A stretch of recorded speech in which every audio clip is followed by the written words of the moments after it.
Namaste. Happy World No Tobacco Day. Every year on 31st May, World No Tobacco Day is celebrated. The initiative is taken up by World Health Organization. Tobacco damages not only our health, others' health, but also the health of the environment. Our over million people are killed by tobacco every year. As per WHO, cigarettes are made by cutting trees, so many trees which emit so much tons of CO2 emissions in the air, and a hell lot of tons of water consumption is due to cigarette manufacturing. This is how the entire supply chain of cigarettes is affecting the environment adversely and poisoning us and the environment as well. Ultimately, the tobacco, especially smoking, poses several hazards such as health hazards, for example, cancer, lungs, heart diseases, diabetes, chronic obstructive pulmonary disease, COPD, and many lifestyle disorders. Along with the environment hazards such as deforestation, natural resource consumption, emission of greenhouse gases, water consumption in the entire supply chain, and pollution. Safety hazards include maybe it can be a source of fire, it is a fire hazard. So tobacco gives a temporary thrill with a permanent damage. That we should all understand. Thus let us quit tobacco, otherwise we have to quit the world later, because the nature won't allow us to damage it. It takes its revenge, it reciprocates in the same manner as we treat it. This is what has been consistently explained in my blogs on environment. Quitting either tobacco or world is our choice. Let us protect ourselves and environment by quitting tobacco consciously. But how to quit tobacco? That is the major problem.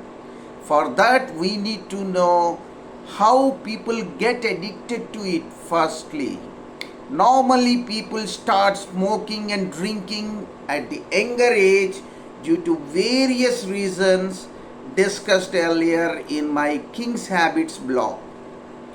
After few months or years, it will become a habit for them. Let us now understand the terms habit, habit formation, and difference between a bad habit and addiction.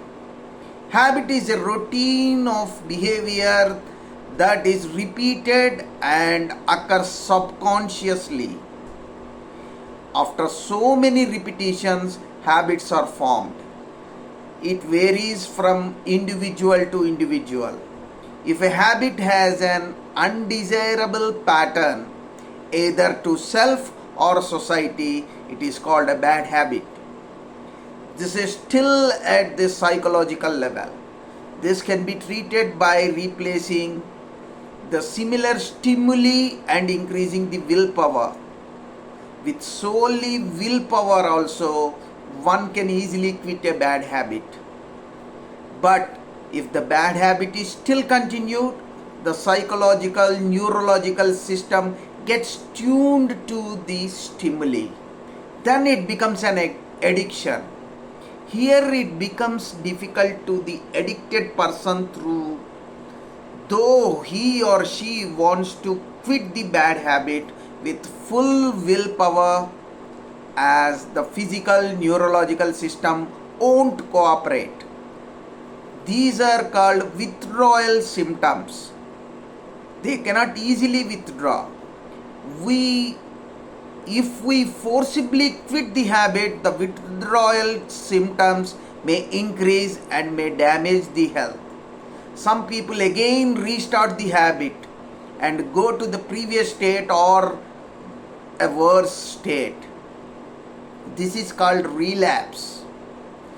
To avoid relapse or withdrawal symptoms, We need help of a psychiatrist or a psychologist to guide these addictive persons to come out of these in a healthy way. After understanding these basic concepts, now let us go for my thoughts on it.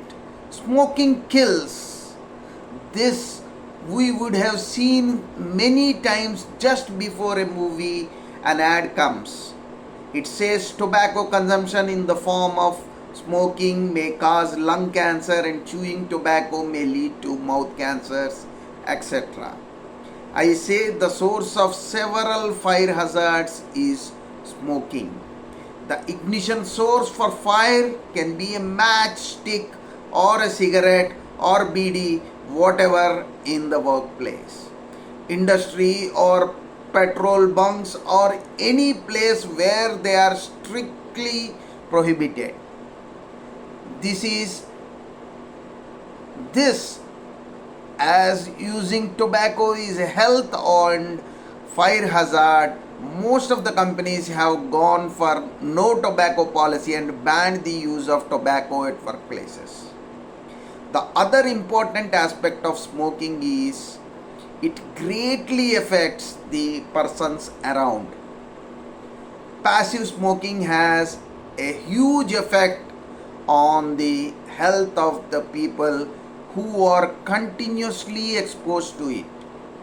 So the ill effect is airborne. So it becomes a social responsibility to avoid smoking in public, as the smokers are damaging the health of the passive smokers, means health of the other people. By reading these lines immediately, you might have made the analogy with the COVID-19, airborne, mask, social distancing, etc. Yes, you are right. Smokers should be treated similar to the corona spreaders, corona patients. They should also feel the responsibility to avoid smoking in public areas, and this saves the passive smokers. Everything is in our hands. One more important connection is there between smoking and corona. Can you guess it? Already the capacity and health of lungs might have been compromised with the smoking habit. And just imagine this coronavirus is also attacking the lungs, further to an extent that the oxygen saturation levels are dropping so drastically that several people are quitting this world. This we have seen in the previous pandemic phases, and now also pandemic is spreading very fast. So just decide, quit tobacco or you will quit the world soon. Just be careful, quit smoking to be the real king. Thank you so much.